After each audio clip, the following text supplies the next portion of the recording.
Hello everyone, welcome to RM classes. आज हम start करने जा रहे हैं महाराष्ट्र बोर्ड क्लास 12th का फर्स्ट चैप्टर केमिस्ट्री का सॉलिड स्टेट्स के हम एक्सरसाइज सॉल्यूशन करने जा रहे हैं। फर्स्ट पार्ट इसका हमने कर लिया है कंप्लीट। तो फर्स्ट पार्ट आप देख सकते हैं ऊपर आई बटन पे प्रेस करके। एंड फर्दर अपडेट्स के लिए, फर्दर जितने भी अपलोड्स होंगे उनके लिए प्लीज चैनल को सब्सक्राइब करिए। आपको वीडियो के बॉटम में रेड कलर का सब्सक्रिप्शन का बटन दिखाई देगा, आप उस पर क्लिक करिए और उसके बगल में ही बेल आइकन होगा, प्लीज उस पर भी क्लिक करिए। Thank you. चलिए स्टार्ट करते हैं। तो स्टूडेंट्स, हम आज जो ले रहे हैं एक्सरसाइज का वो सेकंड जो क्वेश्चन है, मीन सेकंड जो पार्ट है उसके अंदर अराउंड 10 क्वेश्चंस हैं वो हम कवर करेंगे। ऐसे ही जो थर्ड पार्ट है, थर्ड क्वेश्चन, उसके भी हम 10 क्वेश्चंस कवर करेंगे। तो आप नोटबुक और पेन लेके बैठेंगे, साथ में नोट भी करते रहेंगे। तो चलिए स्टार्ट करते हैं। सेकंड क्वेश्चन है, answer the following in 1 or 2 sentences. तो ये short answer type questions actually. तो फर्स्ट क्वेश्चन है, what are the 3 types of particles in each of the 4 main classes of crystalline solids. तो crystalline solids के जो 4 main parts हैं, कौन से 4 मेन पार्ट्स हैं? Ionic, covalent, molecular and metallic crystalline solids. ये जो पार्ट हैं एक्चुअल में इनके 1 by 1 सारे पार्ट्स के जो कॉन्स्टिट्यूएंट पार्टिकल्स हैं वो क्या होते हैं? This is the question. तो ये आपने ऐसे लिखना है, main classes of crystalline solids are these 4 classes, और इनके जो कॉन्स्टिट्यूएंट पार्टिकल्स हैं, टाइप्स ऑफ पार्टिकल्स से जो मिलके बना है, कॉन्स्टिट्यूएंट होता है जिससे मिलके बनता है कोई सब्सटेंस। तो आयनिक के केस में जो आयनिक क्रिस्टलाइन सॉलिड्स हैं वो कैटायन और एनायन से मिलके बनता है। अगर हम एग्जांपल लें सोडियम क्लोराइड, कैल्शियम फ्लोराइड का, तो sodium chloride Na+ cation, Cl- anion से मिलके बना है। तो इन दिस केस Na+ और Cl- are constituent particle of sodium chloride ionic crystalline solid. Same way covalent में है। तो कोवलेंट जो क्रिस्टलाइन सॉलिड्स हैं वो कैसे बनते हैं? जैसे डायमंड, इसका एग्जाम्पल है डायमंड। क्वार्ट्ज भी है इसका एग्जाम्पल, सिलिका लिख सकते हो आप। तो कैसे एटम्स होने चाहिए? वो कोवलेंटली बॉन्डेड, ठीक है, कोवलेंटली बॉन्डेड एटम्स होने चाहिए। तो कार्बन का केस लें या आप सिलिकॉन ऑक्साइड का केस लेते हैं, उनमें जो एटम्स है वो कोवलेंट बॉन्ड से कनेक्ट होते हैं आपस में। तो ऐसे कॉन्स्टिट्यूएंट पार्टिकल्स हैं कोवलेंट क्रिस्टलाइन सॉलिड्स के। सेम वे मॉलिक्यूलर सॉलिड्स के mono and poly atomic molecules होते हैं। और ये डाइपोल डाइपोल इंटरैक्शन, मतलब फोर्स ऑफ अट्रैक्शन कैसे होते हैं इन पार्टिकल्स के बीच में? Dipole dipole interaction, London forces या हाइड्रोजन बॉन्ड्स हैं वो। जैसे आप आइस का एग्जाम्पल ले सकते हैं, इस केस में हम आइस का एग्जाम्पल ले सकते हैं, आप बेंजोइक एसिड का एग्जाम्पल ले सकते हैं आप, ठीक है, कैसे कनेक्टेड होते हैं। अब बेंजोइक एसिड के का एग्जाम्पल अगर हम देखते हैं तो ये ऐसे कनेक्टेड होते हैं, C6H5, COH और O। अब ऐसे यहां पे भी एक और मॉलिक्यूल होगा, ठीक है, तो उस मॉलिक्यूल का जो HO है और इस मॉलिक्यूल का O इससे कनेक्टेड होगा। यहां पे हाइड्रोजन बॉन्ड, हाइड्रोजन बॉन्ड। तो इस केस में जो मॉलिक्यूलर सॉलिड्स होते हैं वो mono and poly atomic molecule से कनेक्टेड होते हैं। तो यहां पे इस केस में this is poly atomic. Next आता है मेटलिक। अब मेटलिक के केस में आपको मालूम है कि मेटल आयन फॉर्मेशन कब होता है? जब मेटल्स इलेक्ट्रॉन रिलीज करते हैं, खुद वो कैटायन बनाते हैं जिसको आप कैरनल भी कहते हैं, और फ्री इलेक्ट्रॉन्स के एक ओशन में फ्लोट करते रहते हैं ये, और these both are responsible for metallic bond. तो ये इसके कॉन्स्टिट्यूएंट पार्टिकल्स है। चलिए सेकंड क्वेश्चन पे आते हैं। Second question is, which of the 3 types of packing used by metals makes the most efficient use of space and which makes the least efficient use? तो आप मेटल का packing लें या आप क्रिस्टलाइन सॉलिड, क्योंकि मेटल्स भी आपके metallic crystalline solids के अंदर आते हैं, तो कौन सी पैकिंग सबसे ज्यादा एफिशिएंट होती है? ये क्वेश्चन है। तो चलिए इसको डिस्कस करते हैं। कितनी टाइप्स ऑफ पैकिंग हम इसमें पढ़ते हैं? हम पढ़ते हैं 3 टाइप्स ऑफ पैकिंग, ठीक है। There are 3 types of packing. Number 1, simple cubic unit cell. Number 2, ये अरेंजमेंट होता है बॉडी सेंटर्ड, और नंबर 3 अरेंजमेंट हम पढ़ते हैं फेस सेंटर्ड क्यूबिक। तो जो सिंपल क्यूबिक यूनिट सेल में अरेंजमेंट है पैकिंग का, वो पैकिंग, इसकी पैकिंग एफिशिएंसी होती है 52.26%। इसका क्या मतलब होता है स्टूडेंट? पैकिंग एफिशिएंसी का मतलब होता है कि कितना एफिशिएंटली पैक्ड है। If this is the box, तो इसके अंदर आप जो पार्टिकल फिल कर रहे हैं वो पार्टिकल्स इस बॉक्स को कितना ऑक्यूपाई कर रहे हैं। तो इस केस में अराउंड 52.2% ये ऑक्यूपाई करते हैं। ठीक है, एंड वॉइड कितना छूटेगा? आप 100 से इसको माइनस कर देंगे तो वो वॉइड या एम्प्टी स्पेस मिलता है। तो सिंपल क्यूबिक का आपको मालूम है structure. If this is the unit cell तो ये कॉर्नर्स पे रहते हैं, वैसे इसमें पार्टिकल्स कॉर्नर्स पे रहेंगे। ठीक है, नेक्स्ट आता है body centred cubic. Body centred cubic के केस में जो पैकिंग एफिशिएंसी है वो थोड़ा बढ़ जाती है, 68% है। क्यों होता है ऐसे? क्योंकि बॉडी सेंटर्ड क्यूबिक में बॉडी के बीच में भी एक पार्टिकल रहता है। तो इसमें तो कॉर्नर में पार्टिकल हैं और काफी ज्यादा अराउंड 50% एम्प्टी स्पेस है। इसमें एक पार्टिकल सेंटर में आ गया तो उसने एम्प्टी स्पेस थोड़ा कवर कर लिया, तो पैकिंग एफिशिएंसी 68% बढ़ जाती है। In the case of face centred cubic, face centred cubic में क्या है कि कॉर्नर्स पे तो है ही पार्टिकल्स, लेकिन ऑन ईच फेस, अब एक क्यूब का कितने फेसेस होंगे? देखो, एक अप वाला और एक डाउन वाला, दो ये हो गए, one is left one is right, दो ये और हो गए 4, और एक बैक साइड में, ये वाला बैक साइड में, और एक फ्रंट साइड में 2 और हो गए 6। So there are 6 faces for face centred cubic. This is body centred cubic, इसमें बीच में सेंटर में एक पार्टिकल रहता है। फेस सेंटर्ड क्यूबिक में आपके फेसेस में 6 पार्टिकल्स रहते हैं। ठीक है, कॉर्नर्स पे तो 8 रहेंगे, फेसेस पे 1 1 1 1 1 6 पार्टिकल्स रहते हैं। इसकी पैकिंग एफिशिएंसी इसलिए बढ़ जाएगी, 74% इसकी पैकिंग एफिशिएंसी होती है। थर्ड क्वेश्चन पे आते हैं।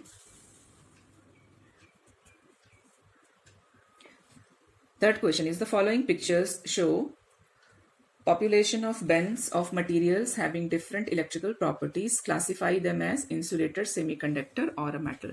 तो यहाँ पे क्वेश्चन में आपको ऐसे डायग्राम दिया है, आपको बताना है कि ये जो बैंड आपको दिख रहे हैं इसमें, तो अकॉर्डिंग टू दीज पिक्चर्स आपको क्लासिफाई करना है which one is conductor, insulator and semiconductor. तो सबसे पहले ये समझेंगे कि इन बैंड्स का क्या मतलब है। इन बैंड्स में जो आपको दिख रहा है ये शेडेड पार्ट ब्लू कलर का, दिस इज वैलेंस बैंड।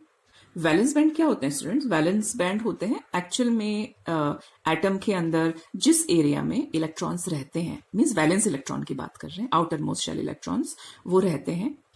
कैसे रहते हैं वो? लो एनर्जी में एंड सेटल्ड फॉर्म में रहते हैं, तो उनको हम वैलेंस बैंड कहते हैं उस एरिया को।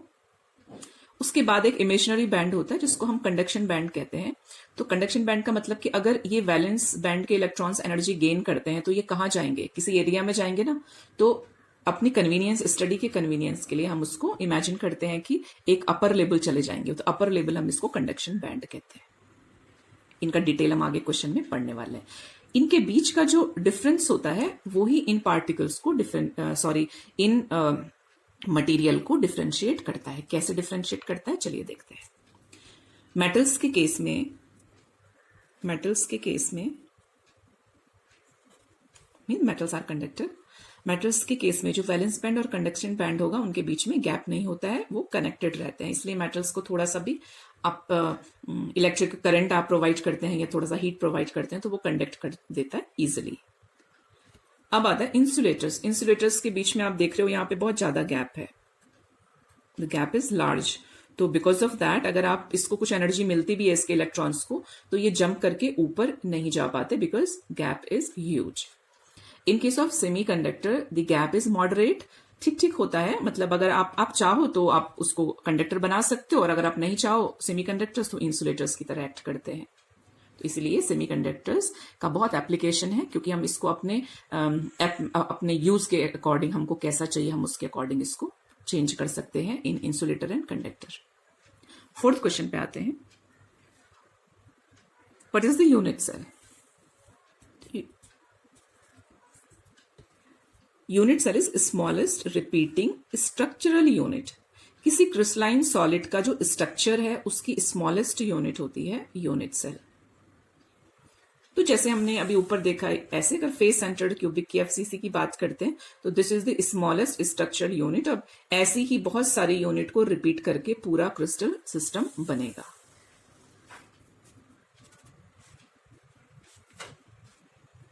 Next question is how does electrical conductivity of a semiconductor change with temperature and Y?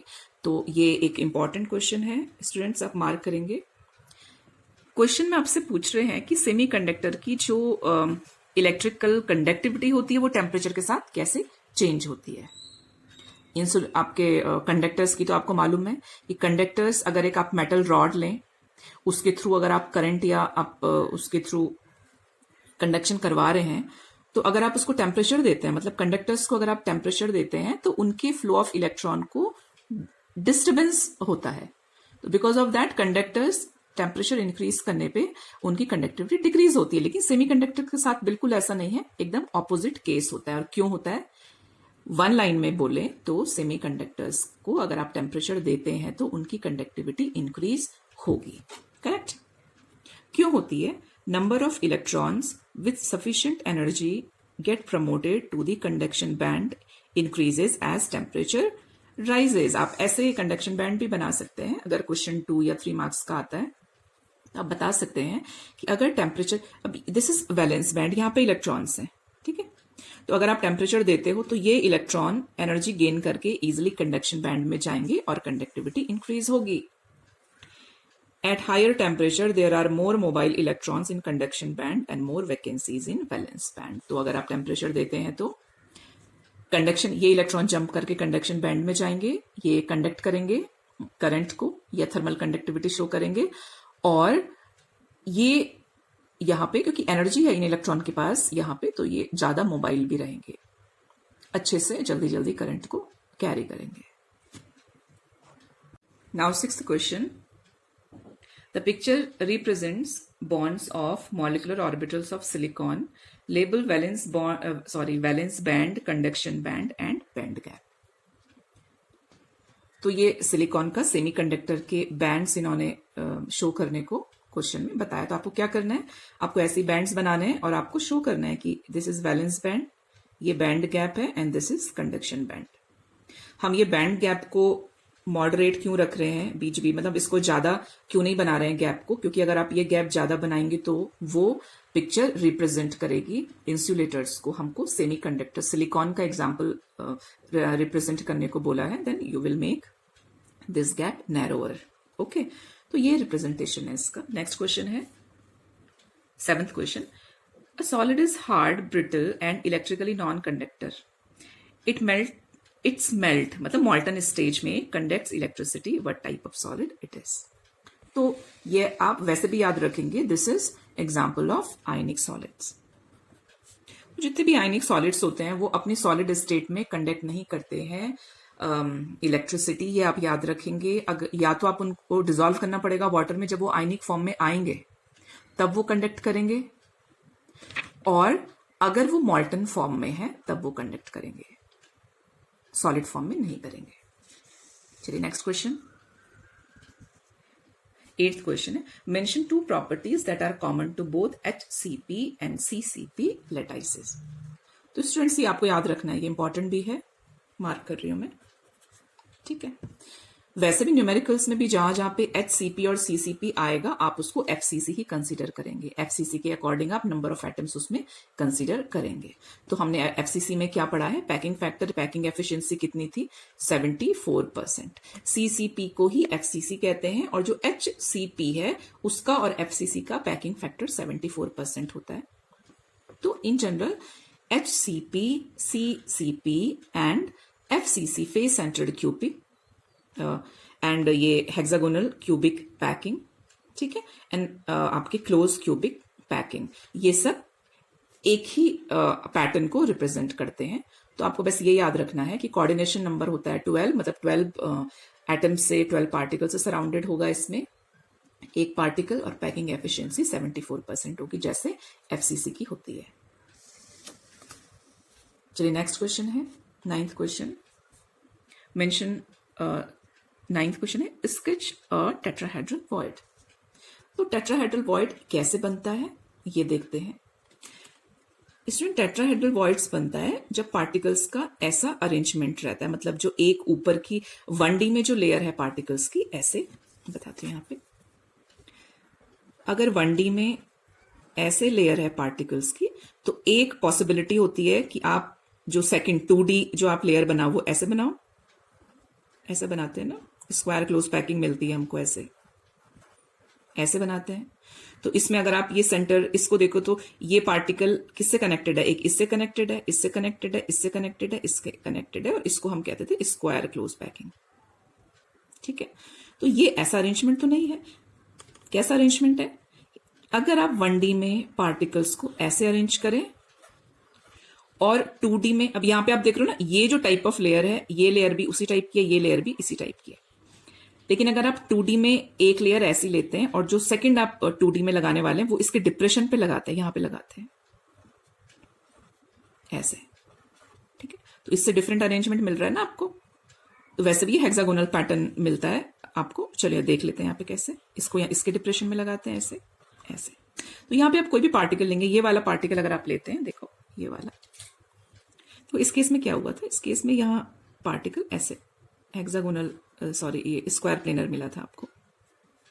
इस केस में अगर आप इस पार्टिकल को लें तो ये 1 इससे कनेक्टेड है, इससे कनेक्टेड है, इससे कनेक्टेड है, इससे और इससे कनेक्टेड है। तो आपको कैसा पैटर्न मिल रहा है इसमें? हेक्सागोनल पैटर्न मिल रहा है।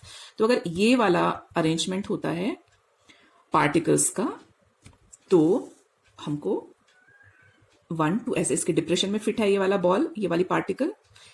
अब जब हम 3D लेयर लगाते हैं, मतलब अब हम इसके ऊपर लेयर लगा रहे हैं, मतलब जैसे एक लेयर ये है, इसके ऊपर हम ऐसे लेयर लगा रहे हैं एक और, तो हम इसके जो होल है यहाँ पे, जो इसका वॉइड है, उसके ऊपर अगर आप एक बॉल को फिट करते हो तो अब नीचे से देखो अगर आप उसको, तो जो वॉइड मिलता है उसको हम टेट्राहेड्रल वॉइड कहते हैं या टेट्राहेड्रल होल कहते हैं। ठीक है, इसका रिप्रेजेंटेशन ऐसे होता है, आपको इसको ऐसे ही बताना है, और एक टेट्राहेड्रॉन मिलता है ऐसा स्ट्रक्चर। चलिए next question, what are ferromagnetic substance? तो फेरोमैग्नेटिक सब्सटेंस एक्चुअल में हाईली पैरामैग्नेटिक सब्सटेंस होते हैं। क्या मतलब है इसका? देखिए, डाईमैग्नेटिक जब आप पढ़ते हो तो डाईमैग्नेटिक वो सब्सटेंस होते हैं जो मैग्नेटिक फील्ड में रिपेल करते हैं। पैरामैग्नेटिक वो सब्सटेंस होते हैं जो मैग्नेटिक फील्ड में पुअरली अट्रैक्ट होते हैं। एंड फेरोमैग्नेटिक वो सब्सटेंस होते हैं जो हाईली अट्रैक्ट होते हैं और वो परमानेंटली मैग्नेटाइज्ड हो सकते हैं। ठीक है, केमिस्ट्री में हम इसमें number of paired and unpaired electrons के बेसिस पे पढ़ते हैं। तो डाईमैग्नेटिक जब आप पढ़ेंगे तो आप उसमें वैलेंस शेल में पेयर्ड इलेक्ट्रॉन्स पढ़ेंगे, पैरामैग्नेटिक में आप अनपेयर्ड पढ़ते हैं, एंड फेरोमैग्नेटिक में आप मैक्सिमम अनपेयर्ड पढ़ते हैं। मतलब जितने ज्यादा अनपेयर्ड इलेक्ट्रॉन्स होंगे उतना वो मैग्नेटिक फील्ड में अट्रैक्शन फील करेंगे, स्ट्रॉन्ग अट्रैक्शन फील करेंगे। तो चलिए आपको लिखना कैसे? आपको लिखना है कि substance containing large numbers of unpaired electrons वो फेरोमैग्नेटिक सब्सटेंस होते हैं। Substance attractive strongly by magnetic field, ये इनकी प्रॉपर्टी है। These substance can permanently magnetise, जैसे आयरन, कोबाल्ट, निकल, ये सब इसके एग्जाम्पल्स हैं, तो ये आपको याद रखना है। चलिए थर्ड क्वेश्चन स्टार्ट करते हैं। तो थर्ड क्वेश्चन में जो हमारे थर्ड क्वेश्चन का जो मीन्स थर्ड पार्ट है, जो उसमें जो 10 क्वेश्चन हैं उनके आंसर्स हमको ब्रीफली देने हैं। तो फर्स्ट क्वेश्चन है इसमें, what are valence band and conduction band? तो इसका जो सेकंड पार्ट था उसमें हमने उसका एक स्मॉल इंट्रोडक्शन तो पढ़ा कि वैलेंस बैंड क्या होते हैं एंड कंडक्शन बैंड क्या होते हैं। यहाँ पे हम इनका थोड़ा डिस्क्रिप्टिव पढ़ेंगे। तो जो वैलेंस बैंड्स हैं, these band having lower energy, ये हमने बताया आपको। इससे पहले हमने जो क्वेश्चंस थे उनमें क्या पढ़ा था कि वैलेंस बैंड लोअर एनर्जी, अगर आप एनर्जी का बनाते हैं ऑर्डर, ये एनर्जी का ऑर्डर है, तो यहाँ पे लो एनर्जी और हाई एनर्जी, ठीक है, ये इसका ऑर्डर है। तो वैलेंस बैंड में, और ये बैंड गैप है बीच में, इतना गैप है, ये गैप हो भी सकता है नहीं भी हो सकता है अकॉर्डिंग टू सब्सटेंस। तो वैलेंस बैंड में बैंड हैविंग लोअर एनर्जी होती है इस बैंड की। Electrons not free to move as tightly bound with nuclei, तो हमने बताया आपको कि वैलेंस बैंड का मतलब वैलेंस शेल के इलेक्ट्रॉन्स की बात कर रहे हैं। तो उस कंडीशन में अभी भी वैलेंस इलेक्ट्रॉन्स अपने न्यूक्लियाई से अट्रैक्टेड हैं, तो वो फ्रीली मूव नहीं कर सकते इजिली। सेकेंड है कंडक्शन बैंड। कंडक्शन बैंड ये है, band having highest energy, high energy होती है कंडक्शन बैंड में, formed by the interaction of outer most energy levels of closely spaced atom. अब जैसे ये वैलेंस शेल के इलेक्ट्रॉन्स हैं, ऐसे एक एटम यहाँ पे होगा, उसका भी वैलेंस शेल होगा, वैलेंस शेल होगा, वैलेंस शेल होगा, सारे एटम्स का वैलेंस शेल होगा। तो क्लोजली स्पेस्ड हैं सारे के सारे जो एटम्स हैं, और सारे एटम्स के पास वैलेंस शेल है जिसमें कि इलेक्ट्रॉन्स हैं जो रेडी हैं, अगर आप उनको एनर्जी देते हो तो वो हायर लेवल पे जंप कर जाएंगे। तो वो एरिया जहां पे वैलेंस इलेक्ट्रॉन्स एनर्जी गेन करके जंप कर सकते हैं उसको हम कंडक्शन बैंड कहते हैं। Electrons here are mobile and delocalised over whole solid. इस एरिया में, कंडक्शन बैंड के एरिया में, इस एरिया में जो इलेक्ट्रॉन्स होते हैं वो हाईली मोबाइल होते हैं एंड डीलोकलाइज्ड मतलब अपना स्पेस छोड़ के दूसरे स्पेस में जा चुके होते हैं वो, तो ये डीलोकलाइज्ड रहते हैं, घूमते रहते हैं, आपके फ्रीली मोबाइल होंगे ये throughout the body, throughout the substance. इसी सेक्शन में सेकंड क्वेश्चन देखते हैं। Distinguish between ionic solids and molecular solids. तो ionic solids and molecular solids के बीच में डिफरेंस देखना है यहाँ पे। ये हमने पढ़ा था स्टूडेंट्स कि ये क्रिस्टलाइन सॉलिड्स के टाइप हैं, ionic solids and molecular solids. There were 4 types, इसमें से 2 टाइप के बीच में डिफरेंस पूछा है। तो पार्टिकल्स ऑफ यूनिट सेल ये पढ़ा है हमने ऑलरेडी कि आपके जो एनायन एंड कैटायंस होते हैं इसमें कॉन्स्टिट्यूएंट पार्टिकल्स। मॉलिक्यूलर सॉलिड में mono atomic and poly atomic molecules होते हैं। ये हमने बेंजोइक एसिड एंड आइस का स्ट्रक्चर बना के ये बताया था आपको। इंटर पार्टिकल फोर्सेस क्या होते हैं? अब क्योंकि ये आयंस हैं तो इनके बीच के forces electrostatic force of attraction होगा। यहाँ पे मॉलिक्यूल्स हैं तो बीच का जो फोर्स ऑफ अट्रैक्शन है वो London forces, dipole forces, hydrogen bonds ये होंगे। तो बेंजोइक एसिड का एग्जांपल लिया था तो हमने आपको हाइड्रोजन बॉन्ड एक्सप्लेन किया था। नेक्स्ट हार्डनेस में डिफरेंशिएट, तो क्योंकि इलेक्ट्रोस्टैटिक फोर्स ऑफ अट्रैक्शन से कनेक्टेड होते हैं तो ये हार्ड होते हैं एंड ब्रिटल होते हैं। ये सॉफ्ट होंगे क्योंकि इनके बीच के जो फोर्स ऑफ अट्रैक्शन है वो थोड़ा सा वीक है, इसलिए सॉफ्ट सब्सटेंस होते हैं। नेक्स्ट है थर्मल एंड इलेक्ट्रिकल कंडक्टिविटी। तो जो आयनिक है ये सॉलिड स्टेट में तो पुअर कंडक्टर है, ये भी क्वेश्चन था, ये भी हमने पढ़ा था, ठीक है। सॉलिड फॉर्म में पुअर कंडक्टर होते हैं, लेकिन मॉल्टन एंड डिजॉल्व्ड फॉर्म में दे आर गुड कंडक्टर्स। इसके एग्जाम्पल हैं, आप कोई भी आयनिक सब्सटेंस ले सकते हैं। थर्मल एंड इलेक्ट्रिकल कंडक्टिविटी की बात करें तो मॉलिक्यूलर सॉलिड्स में क्योंकि ओपन ऐसे आयंस नहीं होते हैं फ्रीली मूव करने के लिए, तो ये पुअर कंडक्टर्स होते हैं। एग्जाम्पल है ice and benzoic acid. Third question है calculate the number of atoms in FCC unit cell. Okay, तो पहले ये देखते हैं स्टूडेंट कि एफसीसी यूनिट सेल कैसे है। FCC unit cell, this is the unit cell. इसके ये फेसेस है 1, 2, 3, 4, 5 एंड 6, ठीक है। 6 फेसेस पे पार्टिकल्स अरेंज्ड हैं। ये हमने पढ़ा है कि जो कॉर्नर्स के पार्टिकल्स होते हैं 1, 2, एक यहां पे भी होगा 3, 4, 5, 6, 7, 8। तो ये जो पार्टिकल्स हैं यहां पे ये डिफरेंट नहीं है, आप इसको डिफरेंट ना समझें, ये भी इनमें से एक पार्टिकल है। तो जो कॉर्नर्स के पार्टिकल होते हैं उनका पार्टिसिपेशन होता है 1/8। समझेंगे क्यों। अगर आप इस पार्टिकल को इमेजिन करो, आप ये इमेजिन करिए कि this is the smallest unit. अब ये क्योंकि सिंगल यूनिट थोड़ी, ऐसे तो बहुत सारे यूनिट्स को मिलके पूरा एक क्रिस्टल सिस्टम बनता है। तो ये एक अकेली सिंगल यूनिट नहीं है, इसके ऊपर भी एक यूनिट होगी, नीचे भी यूनिट होगी, लेफ्ट यूनिट होगी, राइट यूनिट होगी, बैक होगी एंड सो ऑन, ऐसे यूनिट से सराउंडेड होगा। और सारी ही यूनिट में पार्टिकल्स होते हैं, ठीक है। तो आप बस इतना याद रखेंगे कि जो एक कॉर्नर पे अटैच्ड जो एक पार्टिकल है, उस पार्टिकल का अपनी यूनिट के लिए कंट्रीब्यूशन 1/8 होता है।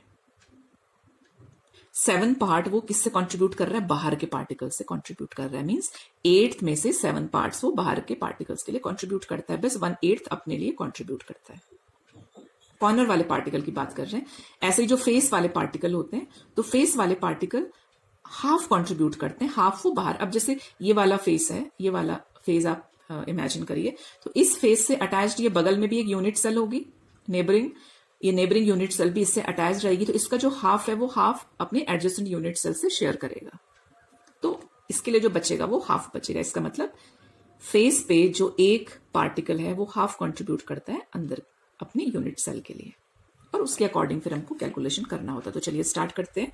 कॉर्नर पे होते हैं 8 atoms, 1 atom contributes to unit cell. जो कॉर्नर का एक एटम है वो 1/8 कंट्रीब्यूट करता है।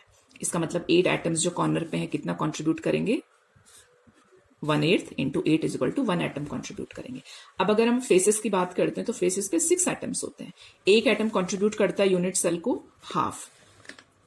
तो 6 एटम कितना कंट्रीब्यूट करेंगे, हाफ इंटू 6 मतलब 3 कंट्रीब्यूट करेंगे। तो टोटल नंबर ऑफ एटम्स अगर आपसे पूछे कोई कि एफसीसी में टोटल नंबर ऑफ एटम्स कितने होंगे इसके अंदर, तो आप कहेंगे 4 एटम्स होंगे, क्योंकि 3 कैलकुलेट करके आएंगे फेसेस से, 1 कैलकुलेट करके आएगा कॉर्नर से। तो नेक्स्ट क्वेश्चन पे आते हैं, fourth question. How are the spheres arranged in first layer of simple cubic closed packed structure? How are the successive layers of spheres placed above this layer? Okay, ये भी same question हमने discuss किया था जब मैं आपको tetrahedral voids पढ़ा रही थी। तो हमने अरेंजमेंट, टाइप ऑफ अरेंजमेंट कैसे, जो आपके स्क्वायर क्लोज पैक होते हैं उनके अरेंजमेंट कैसे होते हैं, तो वही हम इसमें पढ़ने जा रहे हैं। तो क्वेश्चन में आपसे पूछ रहे हैं कि सिंपल क्यूबिक क्लोज पैक्ड जो स्ट्रक्चर्स होते हैं उनमें स्फीयर का अरेंजमेंट कैसे होता है। तो स्टूडेंट, बनता ही ये structure 2D square close pack कैसे बनता है, जब 1D में ऐसे पार्टिकल अरेंज होंगे और आप 2D में भी इसके पार्टिकल के नीचे पार्टिकल, पार्टिकल के नीचे पार्टिकल, ऐसे अरेंजमेंट से अगर आप इसको अरेंज करते हो, तो हमको एक पार्टिकल के लिए जो ऐसे स्ट्रक्चर बनता है वो स्क्वायर क्लोज पैक्ड स्ट्रक्चर बनता है। अब इस 2D को मीन्स ये लेयर, ये तो 2D है क्योंकि 1 डायमेंशन ये है, 1 डायमेंशन ये है। अब हमको हाइट भी लेना है इसमें, मीन्स इसके ऊपर पाइलअप करना है, स्टेकिंग करनी है इसके ऊपर। तो जो सेकंड लेयर होगी 3D अरेंजमेंट के लिए, वो कैसे होगी, वो 2D square closed packed same layer को आप प्लेस्ड कर देते हैं इसके ऊपर, मतलब ऐसे ही लेयर ली और वो लेयर इसके ऊपर प्लेस कर दी। मतलब ये वाली जो बॉल है, इस बॉल के ऊपर एक और बॉल आएगी, इसके ऊपर एक और बॉल आएगी, इसके ऊपर एक और बॉल आएगी, सेम यही लेयर इसके ऊपर प्लेस्ड होगी। ऐसे अरेंजमेंट में अगर आप ऊपर से देखते हो, सपोज ये लेयर यहाँ पे 3-4 लेयर ऐसे करके अरेंज हो गई है, तो आप ऊपर से जब आप देखेंगे, यहां से देखेंगे, तो ये आपको होल कैसे दिखेगा, ये कॉलम दिखेगा पूरा, यहाँ पे आपको दिखेगा जैसे ये पूरा होल का कॉलम है। तो हमको ऐसे वर्टिकल कॉलम्स मिलते हैं इसमें, ऐसे ही हमको हॉरिजॉन्टल कॉलम्स भी मिलेंगे, मतलब पूरा पाइप जैसे, ऐसे जैसे हॉलो पाइप होता है ना, ऐसे आप ऊपर से देख रहे हो, ऐसे देखो नीचे आपको दिख रहा है पेपर, तो ऐसे आपको वर्टिकल और ऐसे ही आपको हॉरिजॉन्टल एम्प्टी स्पेसेस मिलते हैं। लिखेंगे कैसे आप इसको, आप लिखेंगे by taking 2D square close pack, हम ये अरेंजमेंट बनाते हैं सिंपल क्यूबिक का। फॉर सेकेंड लेयर, इसके ऊपर दूसरी लेयर अगर हमको लगानी है 3D अरेंजमेंट के लिए, 2D square close packed same layer is placed above first layer. First layer के ऊपर हम ऐसे ही एक लेयर को प्लेस करते हैं। क्या क्या रिजल्ट आता है, because of that perfect vertical and horizontal alignment between the spheres of various layers हमको दिखाई देगा। परफेक्ट अलाइनमेंट, वर्टिकल और हॉरिजॉन्टल अलाइनमेंट दिखाई देता है।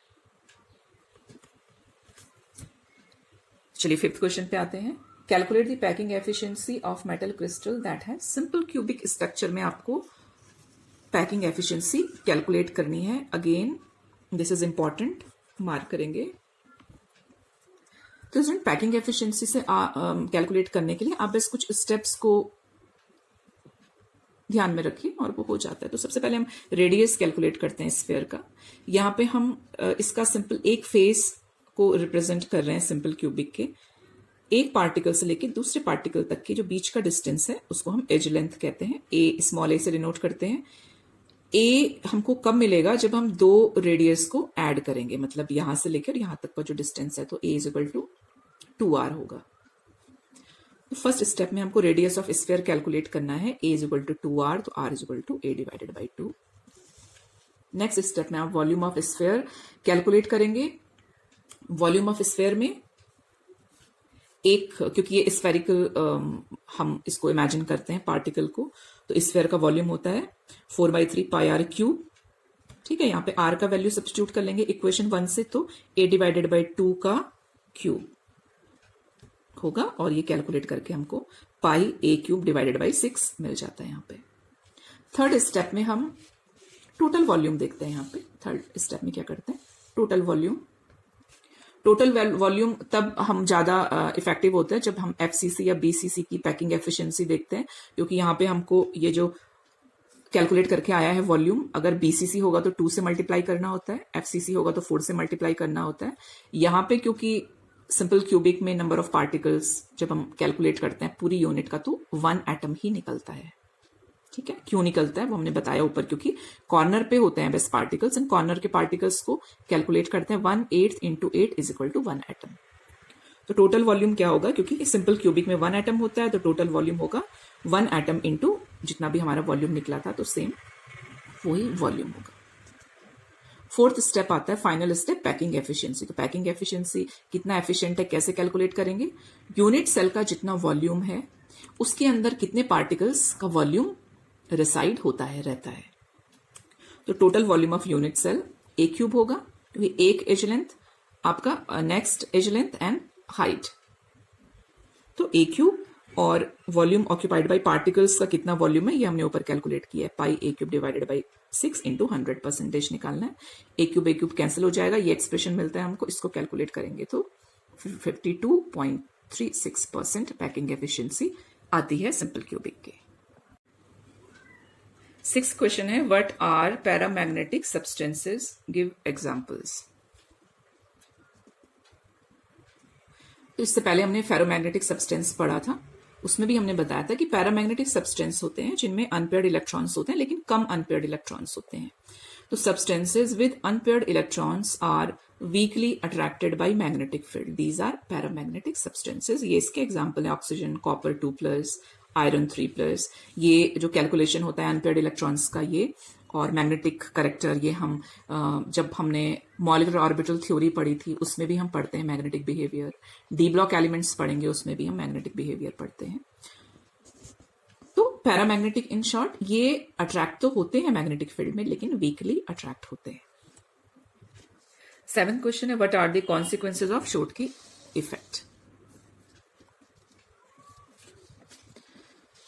तो शोटकी डिफेक्ट हम पढ़ते हैं स्टूडेंट्स जब हम क्रिस्टलाइन सॉलिड्स के डिफेक्ट्स के बारे में पढ़ते हैं, कि एक पूरे क्रिस्टल लैटाइज सिस्टम में आप 100% प्योर क्रिस्टल नहीं बना सकते। 100% प्योर क्रिस्टल बनता है एब्सोल्यूट 0 टेम्परेचर पे। तो इन जनरल नहीं होता, थोड़ा बहुत उसमें डिफेक्ट्स रहते हैं क्रिस्टल सॉलिड में। तो जो शोटकी डिफेक्ट है, शोटकी डिफेक्ट में एक्चुअल में वैकेंसी डिफेक्ट अराइज होते हैं। शोटकी डिफेक्ट होते हैं उन क्रिस्टलाइन सिस्टम में जो आपके आयनिक कंपाउंड्स हैं, उन क्रिस्टलाइन सिस्टम में डिफेक्ट्स होते हैं। तो शोटकी डिफेक्ट के कॉन्सिक्वेंसेस के बारे में पूछ रहा है, उसकी डेफिनेशन नहीं पूछ रहा है। तो जब शोटकी डिफेक्ट होता है तो नंबर ऑफ आयंस डिक्रीज होते हैं, क्योंकि आयंस मिसिंग होते हैं सिस्टम से। तो Schottky defect is a kind of vacancy defect. Number of ions decreases, that is why mass is also decreases, लेकिन वॉल्यूम अनचेंज्ड रहेगा, वॉल्यूम नहीं होगा चेंज। वॉल्यूम आपका जो सिस्टम है वो तो उतना ही वॉल्यूम रखेगा ना अपना। अब मास क्योंकि डिक्रीज हो रहा है तो ऑब्वियसली डेंसिटी भी डिक्रीज होगी, क्योंकि वॉल्यूम चेंज नहीं हुआ है लेकिन मास चेंज हुआ है, तो डेंसिटी डिक्रीज होगी। अब क्योंकि जो मिसिंग आयंस हैं वो इक्वल नंबर ऑफ कैटायन और एनायन होते हैं, that is why electrical neutrality is always maintained. Electrical neutrality unchanged as same plus and minus ions are missing. तो ये कॉन्सिक्वेंसेज हैं शोटकी डिफेक्ट के। 8th क्वेश्चन देखते हैं स्टूडेंट्स।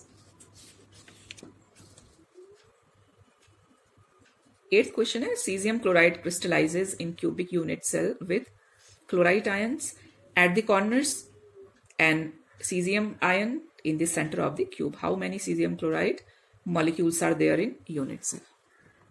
तो कॉर्नर्स पे क्वेश्चन में आपको बता रहे हैं कि क्लोराइड आयन कॉर्नर पे है, इसका मतलब कॉर्नर पे कितने Cl- है, 8 आयन्स हैं और पार्टिकल्स।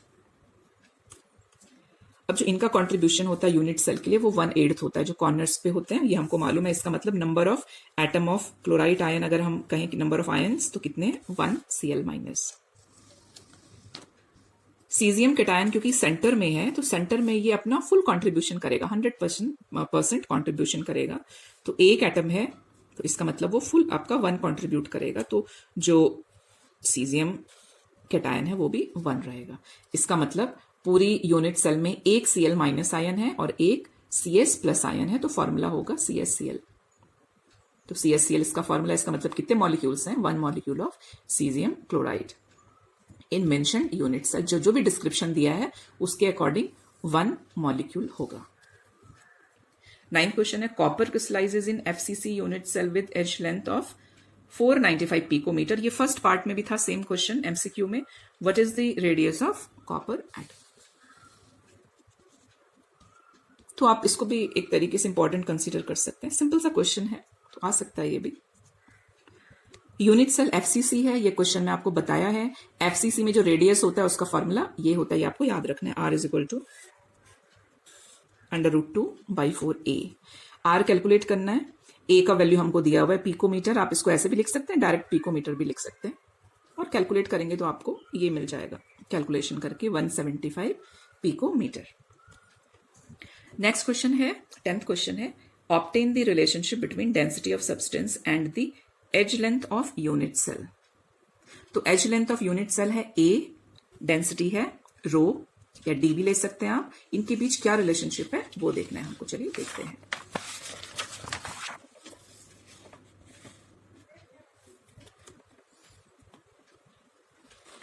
तो relationship between density and edge length. Edge length of unit cell A होता है, अकॉर्डिंगली इसका वॉल्यूम हो जाएगा A का क्यूब।